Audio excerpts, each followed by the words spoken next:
Republican city-states such as Lichvi and Shakya flourished in India as far as 2,500 years back. The same democratic spirit is seen in the 10th century Uttar Merud inscription that codified the principles of democratic participation. This very democratic spirit and ethos had made ancient India one of the most prosperous.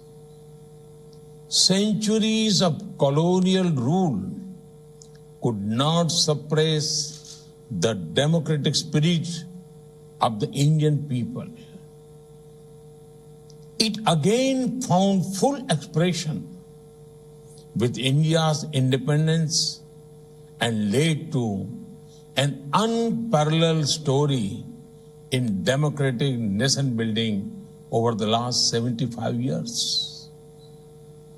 It is a story of unprecedented socio-economic inclusion in all spheres. It is a story of constant improvements in health, education, and human well-being at an unimaginable scale. The India story has one clear message to the world that democracy can deliver, that democracy has delivered, and that democracy will continue to deliver.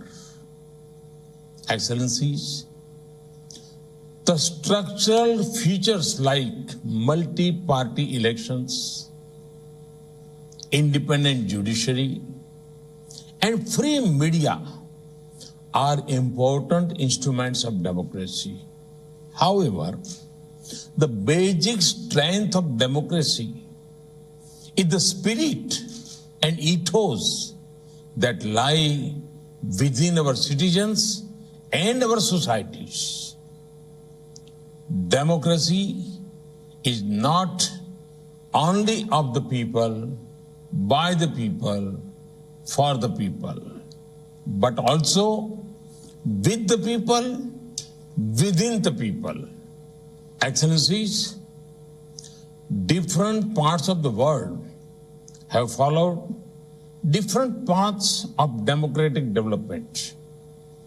There is much we can learn from each other.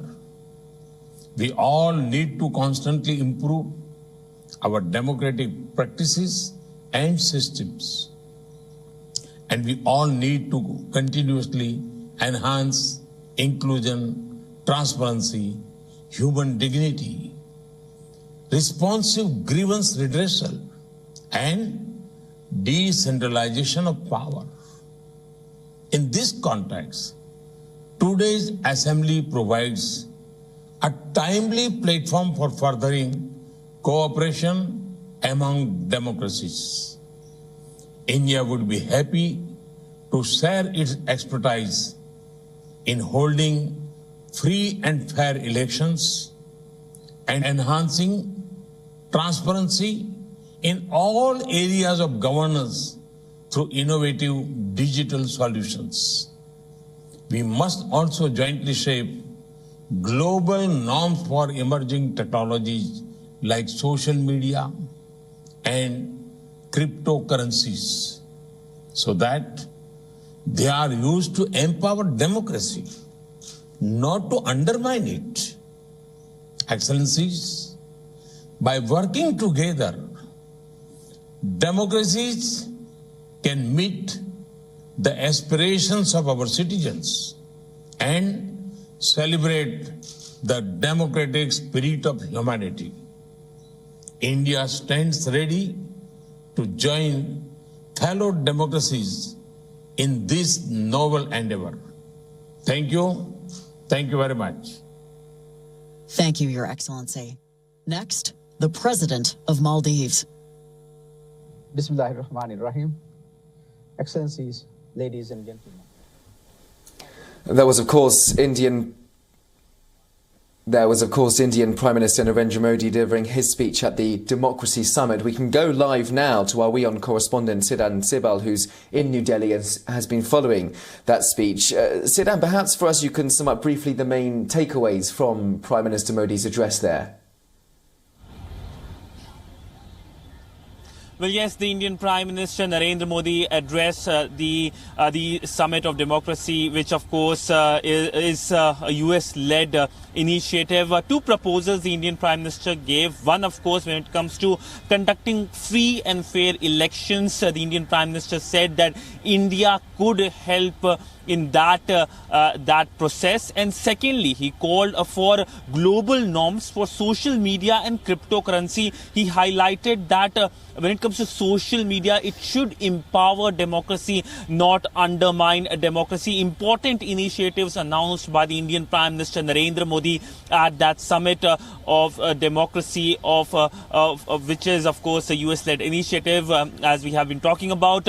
But today, of course, is the second day where the Indian Prime Minister addressed this summit. Yesterday, he also addressed the summit, but that was a closed-door event. But in that closed-door event, he highlighted about the democratic way forward when it comes to global governance, also when it comes to Amrit Mahotsav, which India is marking. He talked about the main parameters of democracy, talking about human rights, talking about free media, also rules-based norm. But there is a larger context. If we look at the Summit of Democracy, this is something that has, of course, riled up China. We have seen how the Chinese state media has gone overboard when it comes to trying to criticize this Summit of Democracy. Washington, of course, had invited many countries, including many countries in South Asia, like Nepal. The Nepalese Prime Minister had addressed the summit yesterday. What is interesting is that Washington invited Islamabad as well for this important summit, and Islamabad declined the invite. Now, many will see this decline when it comes to participation in this summit at the behest of Beijing, given the close relationship between Islamabad and Beijing. Both of them call each other as all-weather friend, and it is very clear how this nexus between Islamabad and Beijing has been emerging. So it looks like this, the fact that Islamabad is not participating in this summit is going to undermine the relationship between Pakistan and United States. We know that there hasn't been any phone conversation between the Pakistani Prime Minister Imran Khan and the US President Joe Biden. This is something that has essentially frustrated Islamabad. We know Pakistani NSA... We're going to just... Siddhan, we're going to come away from you now, if that's okay.